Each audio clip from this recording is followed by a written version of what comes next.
Hello and welcome. In this video we will learn personal pronoun. First person, second person, third person. Singular, plural. First person singular I. I याचा अर्थ होतो मी.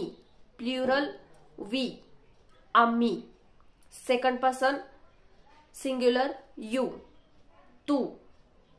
तू. Plural you. तुम्ही. Now third person singular she.